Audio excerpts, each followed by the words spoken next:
మాట లోపల జ్యోతిర్మయము గురించి తెలుసుకుందాం. జ్యోతిర్మయం అన్నదానం యొక్క విశిష్టత.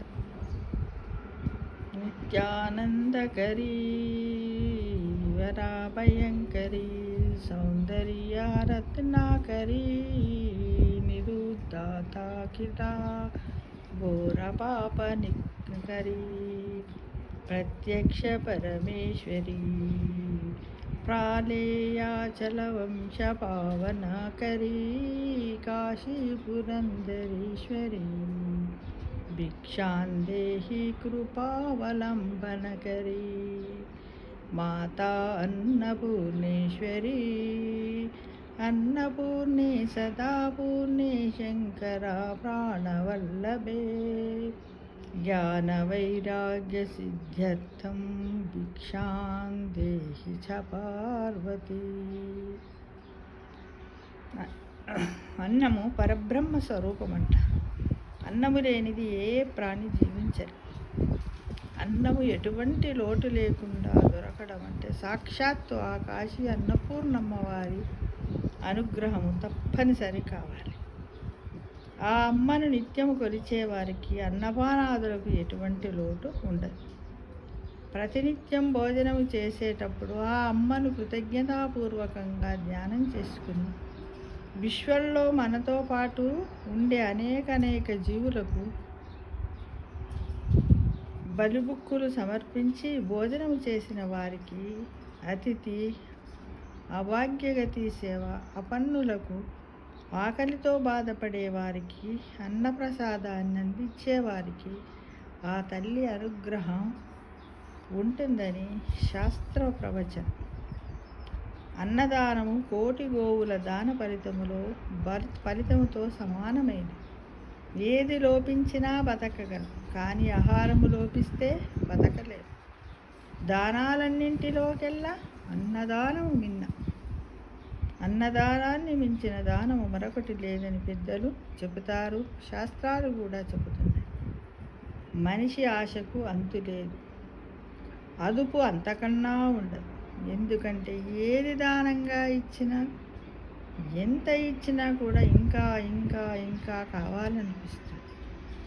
కానీ అన్నదానములో మాత్రం దానము తీసుకున్న వారు ఇక చాలు అని చెప్పి సంతృప్తిగా లేస్తారు.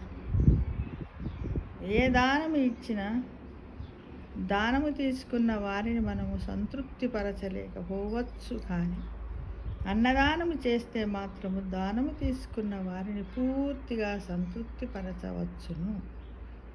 అన్నదానాన్ని ఒక యజ్ఞంలా భావించి చేసేవారు కూడా ఉన్నారు.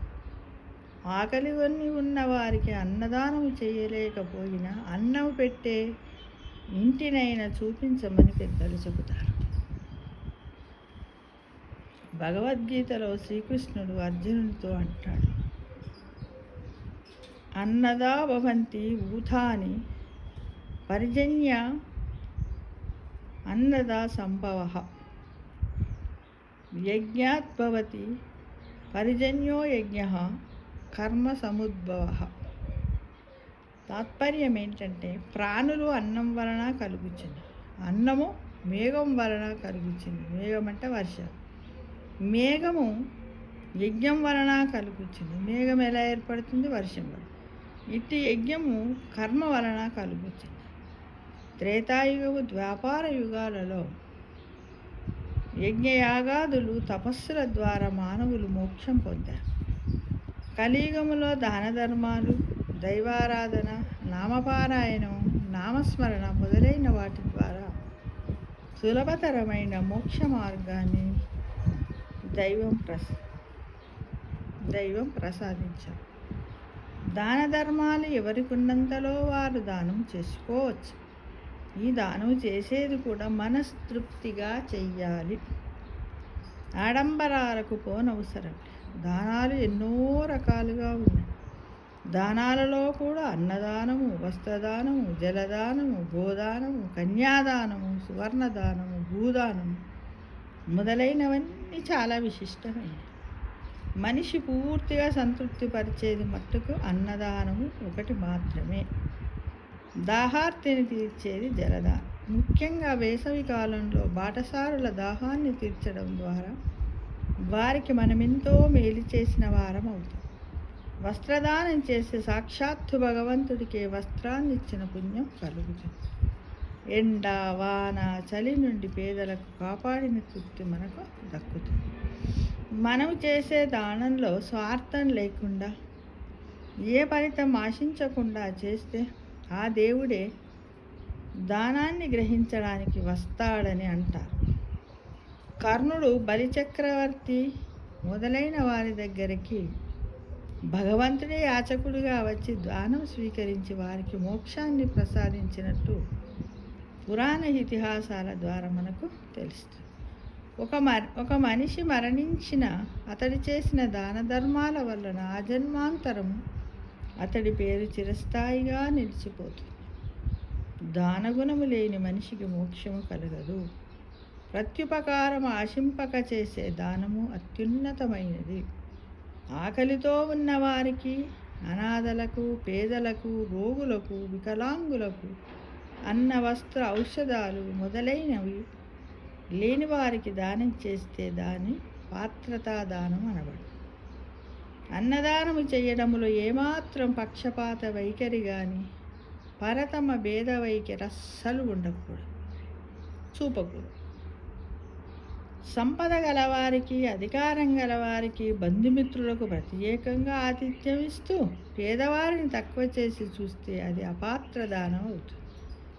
బంధుమిత్రులనే ప్రీతి లేకుండా ఉండి ఆర్థిక స్తోమత లేని, శారీరక శక్తి లేని వారికి అంటే వృద్ధులకు, అభాగ్యులకు సాక్షాత్తు భగవంతునికి అన్న నివేదన సమర్పిస్తున్నామన్న భావన చెందుతూ మనస్తృప్తిగా అన్నదానం చేస్తే ఆ పుణ్యఫలం రెట్టింపు అవుతుంది.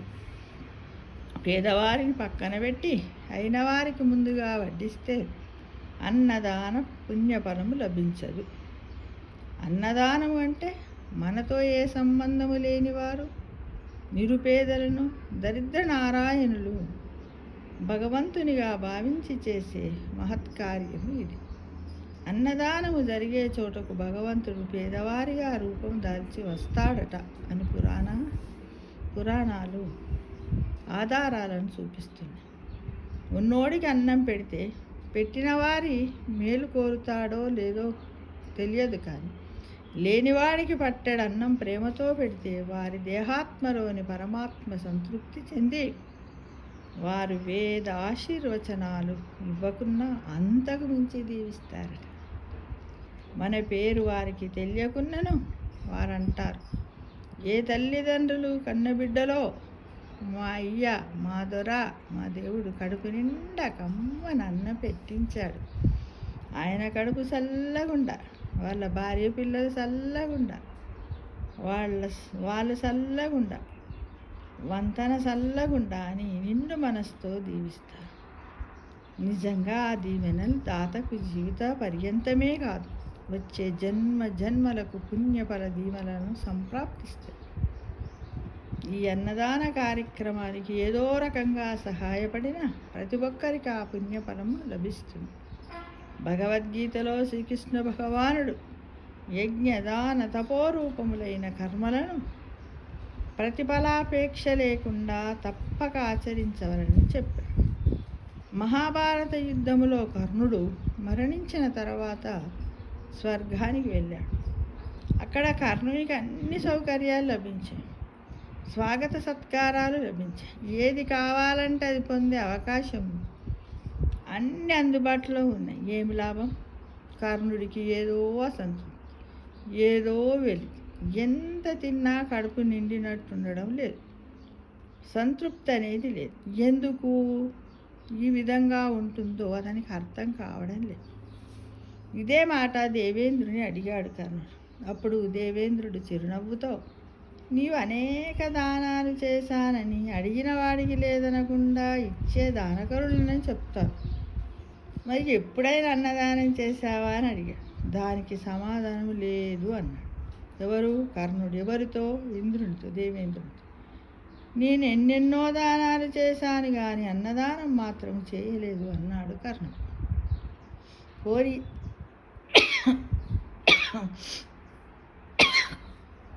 పోనీ అన్నం పెట్టే ఇల్లైనా చూపించావా అని అడిగాడు దేవేంద్ర. కాస్త ఆలోచించిన కర్ణుడు చెప్పాడు, అవును, ఓ బీదవాడు నా దగ్గరకు వచ్చి అన్నం పెట్టించమని అడిగాడు.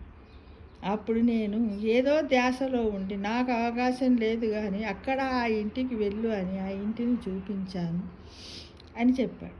అన్నదానం చేసే ఇంటిని చూపించిన నీ వేలి నోట్లో పెట్టుకో అన్నాడు ఇంద్రుడు. సరేనని ఆ వేలి నోట్లో పెట్టుకున్నాడు కర్ణుడు. ఒక్క గుటక వేశాడు. ఆ క్షణంలోనే అతని కడుపు నిండిపోయింది. అంతవరకున్న అసంతృప్తి మటుమాయమైంది. ఎనలేని తృప్తి కలిగింది. ఈ కథనం ద్వారా అన్నదానం యొక్క మహత్యము, దాని ప్రాశస్త్యం తెలుస్తుంది. చాలామంది అన్నదానం చేయడం మనం చూస్తుంటాం. అయితే అసలు అన్నదానం ఎందుకు చేయాలనే ప్రశ్నకు మనస్సులో మెదలాడే ప్రశ్నలెన్నో.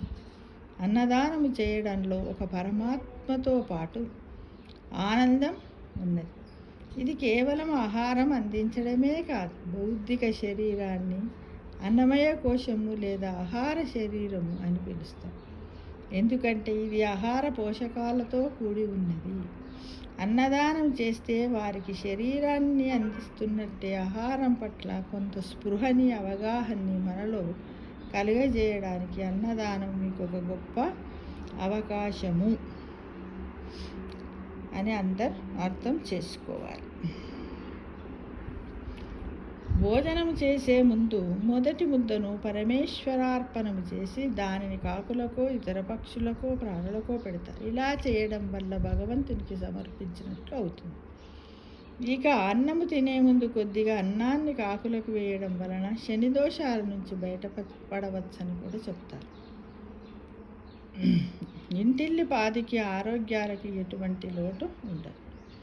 అందరి ఆలోచనలో సన్మార్గములో నడుస్తాయని, తినే ఆహార పదార్థాలను వృధా చేయకుండా సద్వినియోగం చేస్తూ ఉంటే ఆ అన్నపూర్ణమ్మ తల్లి నిత్యం మన ఇంట్లో ధాన్యరాశుల్ని కురిపిస్తుంది అనే విషయాన్ని మనము తెలుసుకోవాలి మిత్రమా. భగవంతుడిచ్చిన సంపదలో మనిషి బ్రతికి ఉన్నన్ని రోజులు అహం బ్రహ్మాస్మి భావనతో తనలో దైవత్యాన్ని అలవర్చుకొని తనకు కలిగినంతలో సాటి జీవులకు, ప్రాణులకు దాన ధర్మాన్ని చెయ్యాలి. క్షుద్బాధ, ఆకలి అనేది మనకి ఎలా ఉంటుందో ఎదుటివారి ఆకలి కూడా అలాంటిది అని గ్రహించే స్థితికి రావాలి. ఆకలి బాధ అనేది అందరికీ ఒకేలా ఉంటుంది కనుక సాటివారి ఆకలిని మనం తీర్చాలి, అన్నాన్ని గౌరవించాలి, నలుగురికి పంచాలి, నలుగురిని ఆదరించాలి, తృప్తిగా జీవించాలి అని మనమందరం కూడా తెలుసుకోవాలి. జై శ్రీమన్నారాయణ. సర్వే జనా సుఖినో భవంతు.